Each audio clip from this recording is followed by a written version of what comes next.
ఒకనాడు కాకతీయ కాలువ మీద మన వరద కాలువ మీద మోటార్లు పెడితే ఏం కోసాది? మా శంకరెడ్డి చెప్తా ఉండే ఇంతకుముందు, వేల మోటార్లు పెట్టుకుంటే వచ్చి కోసుకపోదురు, లారీలకు లారీలు మోటార్లు ఎత్తుకపోదురు. ఇదే వరద కాలువ మీద కేసీఆర్ నన్ను రోజులు వాడన్నా మాట్లాడిందా?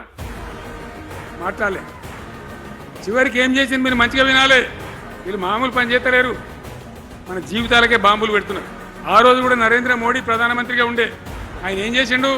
కరెంటు మోటార్లకు మీటర్లు పెట్టాలి, నువ్వు పెట్టాలి కేసీఆర్ అని నా మీద ఒత్తిడి. నేను చెప్పిన నా పానం పోయినా సరే చచ్చినా సరే నేను మీటర్ పెట్టా అని చెప్పి పెట్టలే. 30,000 రూపాయలు కట్ చేస్తే నీకు అన్నాడు, కట్ చేసిండు. రాష్ట్ర ప్రభుత్వానికి వచ్చేటువంటి ఆదాయం 30,000 కోట్ల రూపాయలు వదులుకొని కూడా తెలంగాణలో నేను కరెంటు మీటర్ పెట్టను ఇయలే. నేను ముఖ్యమంత్రి ఉన్నాను రోజు. ఇవాళ ఏం చేసిండు తెలుసా వీళ్ళు? మీకు తెలియలే, మీరు అమాయకులున్నారు. ఢిల్లీకి పోయి ఒప్పుకున్నారు, ఒప్పుకొని ఏం చేసిండ్రు? అయ్యా బాంచని మీటర్లు పెడతాం, మాకు ఆ పైసలు ఇయ్యండి, కేసీఆర్ వద్దన్నారు కదా మేము తీసుకుంటాం అని ఆ డబ్బు తీసుకొని వీళ్ళే ఈ గవర్నమెంట్ పోయి సంతకం పెట్టి ఇప్పుడు మొదలైతే ఇక ఇప్పుడు వస్తాయి మీటర్లు. ఎదుర్కొందామా? మీటర్ల ఎదురుపాటును యుద్ధం చేద్దామా? కొట్లాడదామా? ఏమన్నా మనం నాకు అర్థం కాదు. రైతులు మంచిగా ఉండాలి, వ్యవసాయం మంచిగా ఉండాలి, పల్లెలు బాగుండాలి.